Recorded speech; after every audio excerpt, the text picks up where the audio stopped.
प्राची की school van वाले भैया के घर में कोई दुर्घटना हो गई थी, तो वो कई दिनों से वैन नहीं चला रहे थे, जिस वजह से प्राची को पिछले लगभग 15 दिनों से पैदल ही घर आना पड़ रहा था, जो उसके लिए अब काफी कष्टदायी होता जा रहा था, क्योंकि स्कूल से घर तक के रास्ते में कई लोफर लड़के प्राची को गंदी निगाहों से देखते थे और छींटाकशी कसते थे। प्राची थी तो हालांकि अभी सिर्फ 18 ही साल की, पर अपने कसे हुए भरे बदन की वजह से किसी 21 से 22 साल की हसीन युवती से कम नहीं लगती थी। जो भी उसे देखता था वो बस एकटक उसे देखता ही रह जाता था। दिसंबर की कंपा देने वाली ठंड थी और इस ठंड में प्राची ने नीचे लॉन्ग शॉर्ट्स पहन रखे थे और सफेद टॉप के साथ लाल और काले रंग की चेकदार स्कर्ट पहन रखी थी। गले में भी लाल और काले रंग का चेकदार मफलर था और एक महरून रंग के कोट के ऊपर लहराते हुए उसके रेशमी बाल उसकी सुंदरता को कई गुना बढ़ा रहे थे। अपनी स्कूल ड्रेस में तो वो कहर बरसा रही थी, पूरी रास्ते उसे सब घूरते ही रहते थे। आज भी प्राची अपने स्कूल से पैदल ही घर की ओर आ रही थी और जैसे तैसे वो सभी की नजरों से बचते हुए अपने घर पहुंच गई। प्राची ड्रेस वगैरह चेंज करके खाने के लिए अपनी माँ के पास पहुंचती है। उसकी माँ छत पर से सूखे हुए कपड़े उतार रही थी। उसकी माँ उसे खाना निकाल के देती है। वो खाना खत्म करके थोड़ी देर सो जाती है। शाम को उसके पापा भी ऑफिस से आ जाते हैं और सभी लोग बैठ के चाय पी रहे होते हैं। तभी प्राची के पापा के फोन पर एक फोन आता है। पापा फोन उठाते ही जीजा जी प्रणाम कहते हैं। ये फोन प्राची के फूफा का था। प्राची की बुआ उसके पापा से लगभग 8 साल छोटी थी। फूफा से बात करने के बाद बुआ ने फोन ले लिया और बोली, भैया आप कितने दिनों से हमारे घर नहीं आए हैं। वो दिनों में तो ठंडक की छुट्टी भी होने वाली है, प्लीज इस बार कोई बहाना मत बनाएगा और बताइए प्राची कैसी है। उसे देखे हुए कितने साल बीत गए, अब तो वो बड़ी हो गई होगी। 3 दिन बाद से क्रिसमस और फिर नया साल आने वाला है, तो उसे तो इस बार घर भेज ही दीजिए, क्योंकि आप लोगों को तो फुर्सत मिलेगी नहीं। प्राची के पापा ने बोला, नहीं ऐसा नहीं है, ऑफिस से छुट्टी नहीं मिल पाती है। तो प्राची की बुआ बोली कि हाँ जानती हूँ आपके बहाने। आप ऐसा करिए कि प्राची को ट्रेन पर बैठा दीजिए, ये स्टेशन से उसे ले लेंगे। बुआ के काफी जिद करने के बाद प्राची के मम्मी पापा उसे बुआ फूफा के यहाँ भेजने के लिए राजी हो गए। प्राची ये सुनकर चौंक भी गई और खुश भी हो गई कि अब की बार न्यू ईयर बुआ के साथ मनाने को मिलेगा। लेकिन प्राची एक बात से परेशान हो जाती है और अपनी माँ से पूछ बैठती है कि मैंने तो फूफा जी को बचपन में देखा था, अब तो मैं उनका चेहरा भी भूल गई हूँ, मैं उन्हें पहचानूंगी कैसे। तो उसकी माँ कहती है कि तू घबरा मत, तेरे फूफा तुझे पहचान लेंगे। तुम्हारी बुआ पिछली बार भी जिद कर रही थी तो मैंने नहीं भेजा था, कोई बहाना बना दिया था, और अगर इस बार नहीं भेजा तो वो नाराज हो जाएंगे।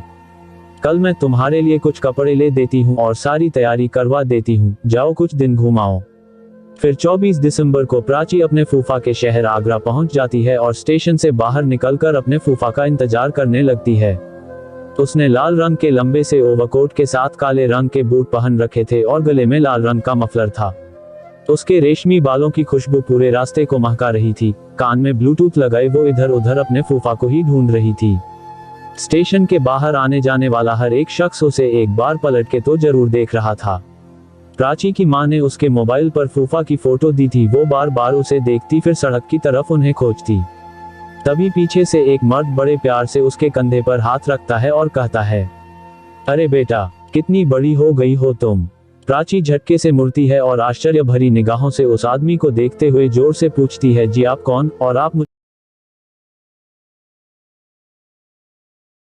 मुझे ऐसे क्यों छू रहे हैं।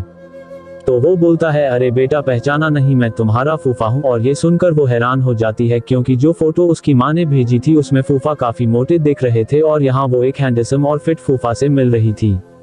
वो फूफा को नमस्ते करती है और कहती है, अरे फूफा जी, मैंने तो आपको पहचाना ही नहीं, आपने खुद को कितना फिट कर लिया है, कहीं से भी आप किसी के फूफा नहीं लगते हैं।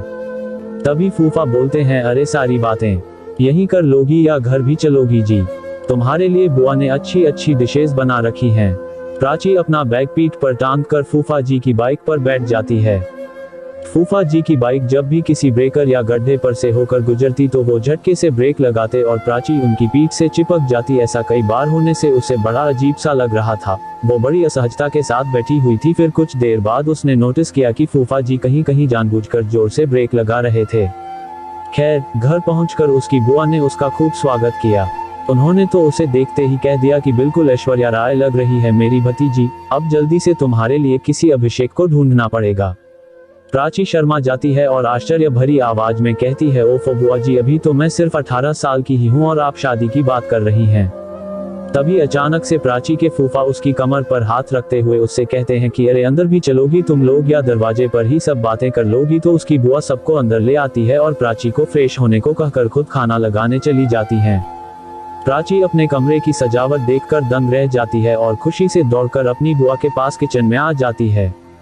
वो उनसे पूछती है बुआ मेरा कमरा किसने सजाया, बहुत प्यारा और खूबसूरत है। तो बुआ बताती है कि तेरे फूफा जी 2 दिनों से इसी में तो लगे हैं बेटा।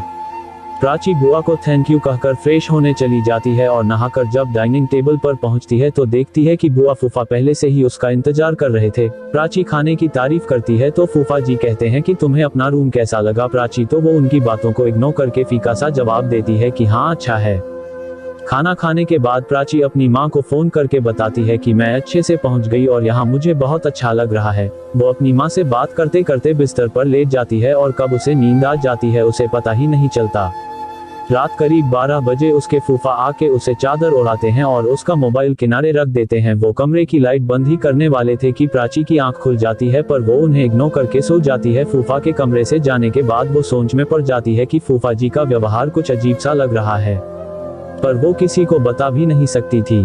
खैर वो सो गई और जब सुबह 8 बजे उसकी आंख खुली तो उसने देखा कि फूफा जी उसके बगल में बैठकर उसके माथे को सहला रहे हैं। वो चौंक कर उठ जाती है और गंभीर आवाज में पूछती है फूफा जी इतनी सुबह सुबह आप मेरे कमरे में, कहिए क्या हुआ। तो फूफा जी बिना कुछ बोले ही कमरे से बाहर चले जाते हैं।